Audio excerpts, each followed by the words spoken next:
Hi everyone, Devorah Esther here. Thank you for tuning in to another edition of Kosher 2.0. Welcome back everyone from our long weekend. I hope everyone had a great time. I hope everyone enjoyed their barbecues, including your bread. I know I'm always beating up on bread, but I hope that you had a really, really great time this weekend. We had great weather. So I just hope that everyone is nice and relaxed. We're all back to the grind again. But I just want to thank you for tuning in again. And as always, we always thank Hashem, right? We're so grateful that he gave us another chance to be out here doing mitzvahs, growing close to him, helping everyone in Am Yisrael. So we're just always so grateful, as am I, just to be a recipient of his generosity and his kindness. So today we're going to go on, we did the flower remedies, and thank you for everyone who sent feedback on that. You guys really, really enjoyed the flower remedy session. And we're going to kind of continue on in the theme of flower remedy. This time we're going to kind of put it more into tea. Before we had it kind of as a tincture. Tinctures are those liquid, with the little dropper caps and things of the nature. These are more kind of teas. And of course, this is an area where I can really, I've told you, anything that has to do with the wisdom that Hashem is putting into these little tiny creations, like it always just fascinates me. And some of these teas, the flowers that are in them are no exception. And I want to talk about a few teas that maybe you heard of, maybe you haven't heard of. If you look at your teas and you see these little specialty teas, perhaps there are ingredients that are found in them.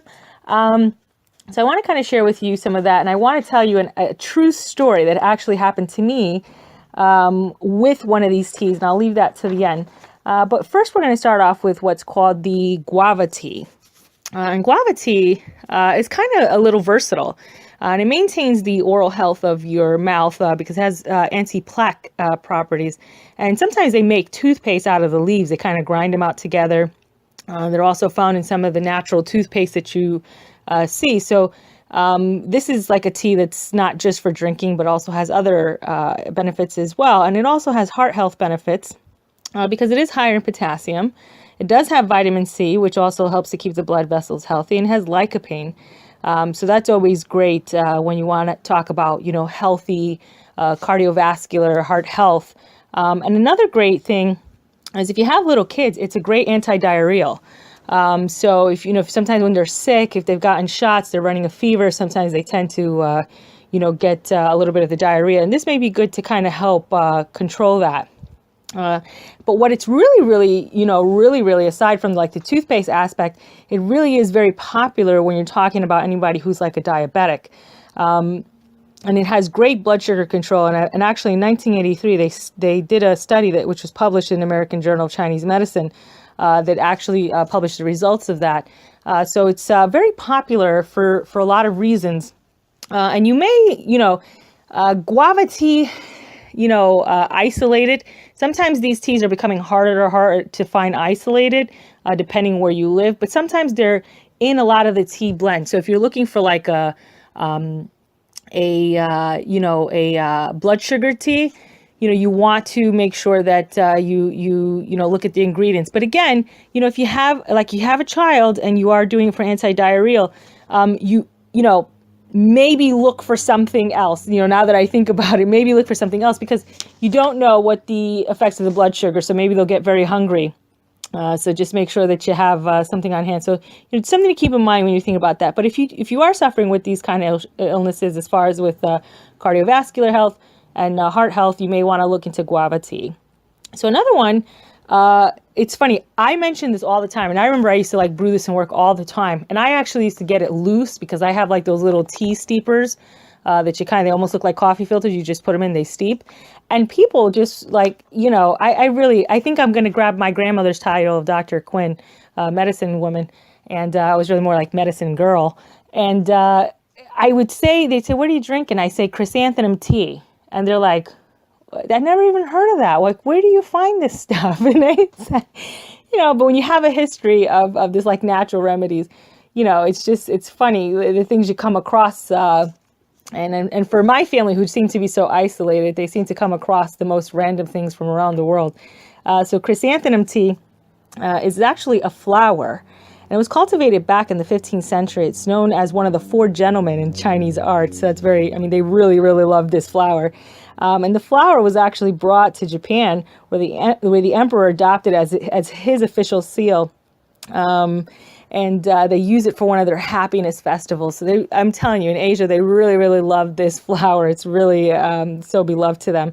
And in 1798, Colonel John Stevens cultivated a variety known as the dark purple from England.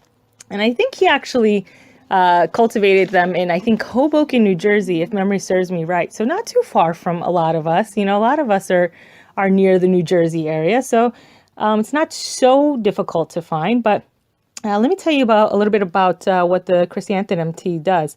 And it improves cardiovascular function. And actually, Sloan Kettering Cancer Center claims that chrysanthemum tea help the passage of blood through the coronary arteries. So they seem to be pretty impressed with it. And, a lot of times if they have dizziness or insomnia, their patients that had, from whatever their treatments were, dizziness, insomnia, and sometimes headaches, they also saw that there was some great benefits for that as well. But there's some people that we know that sometimes they have like this little vertigo and all that, and this could kind of help with the whirling and all of that. And if you're having trouble getting to sleep, for sure, you may want to brew a cup of this. And if you have a cold or a flu, this is probably a tea you want to have in your little arsenal. And it's not only good for the winter, for the cold and flu season, but also for the summertime. If you have a heat rash, this is very good in helping to treat that. And it has great eye health benefits. And we talked quite a bit about eye health on this broadcast.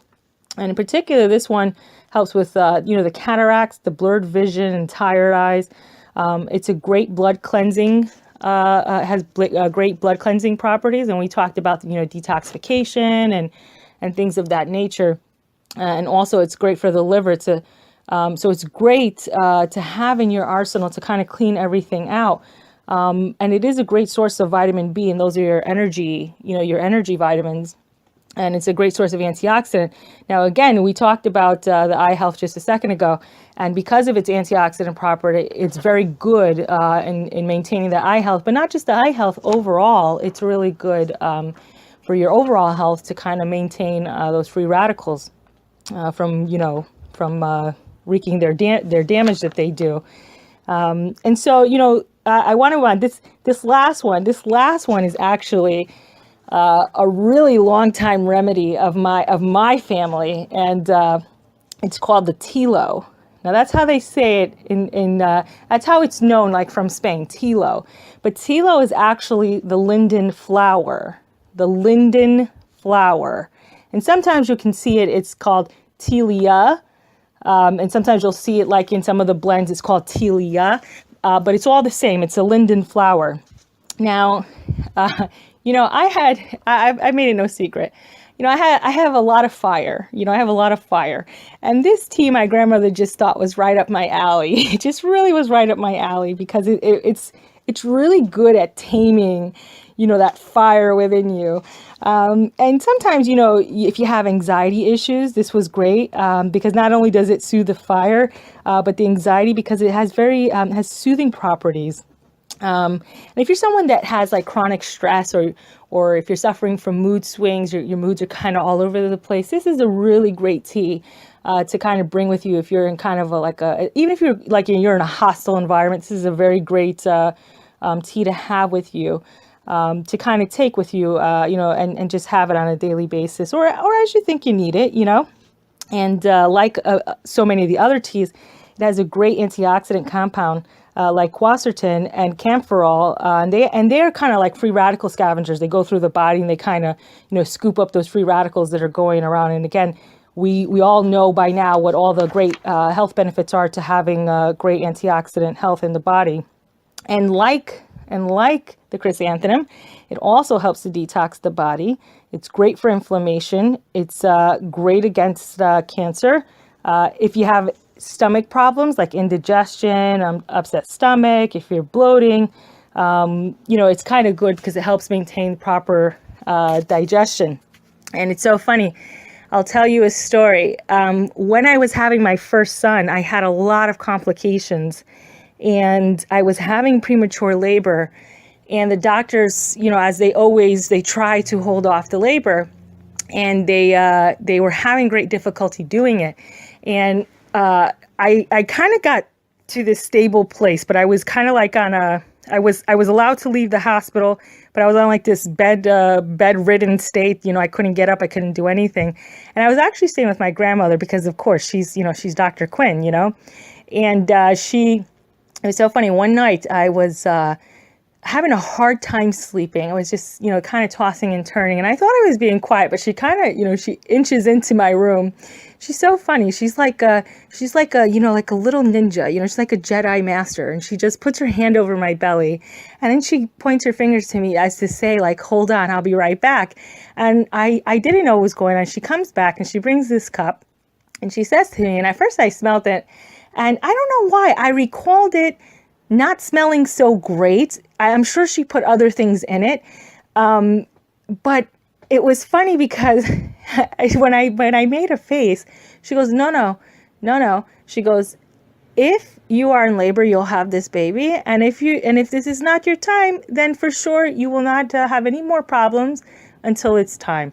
And she was right. I didn't even drink a full cup. I got halfway through. And it did. My kind of premature labor contractions, they all subsided. And in fact, I was actually induced. Now, I still had my baby early, but that was for a different reason. They induced for a different reason. But she was right. She was right. So since then, I never snicker or scoff, even, and again, I've taken, teas with the linden flower in it, and they taste much, much better than the one that I recall that night. But I really, really like it. And my grandmother, she claims, and I get this story right from her. I kind of actually reached out to her for this broadcast, so she helped me out. So thanks, Grandma. But she tells me that this is really, really good for all of, if you're having a lot of stress and anxiety. So she does back up the claim of the health benefits of the lindenberry. And she says, if you're, also too, she said, and she said specifically too, that she had given it to her daughter after, her son was tragically taken from us. And I recall that. And as for anyone, the hospice shalom, that you should have to go through that. But it was also good post, the death of somebody, to kind of help them as well. So, these are, again, some of the great benefits that Hashem has just planted into his little creations that are all around us all the time. And I'm always so, fascinated by, I'm like 2 years old all over again whenever I speak about, nature and things like that. And I don't really consider myself like a nature person, as oddly as that seems. But I don't know, lately I find myself like, maybe I could be that person, but, then the mosquitoes come out, and then, there goes that idea. So, it's just so fascinating. And I repeat this to you. This is probably like the third time I'm saying it. I'll say it again. If Hashem has put that much power into the littlest things, imagine how much power he's put into you. He has made such a great investment in you, and he's given us such great treasures in all of nature to kind of help us along in our journey, to help us fulfill the mission that we've come here to do. So I really encourage all of you to start looking into tea therapies. And of course, these were only 3. There are many, many, many, many teas and many, many, flowers that do all kinds of things. So I really encourage you, really get in, make sure that you have a good stash of tea in your arsenal, and, branch out. Don't just get, the traditional black tea, the traditional green tea, the traditional herb tea. Branch out, like really get out there. Some of these teas, they taste amazing. And they do so much. So I really encourage you, get out there, and pick up, try one of those alternative sweeteners instead of like a regular sugar, and see how you like it. And hopefully you'll have great, great benefits. But that's it. I'm going to cap it to today because I will run away. So with that, I'm going to end the broadcast, and I'm wishing everyone a great day. And thank you so much again for tuning into another edition of Kosher 2.0.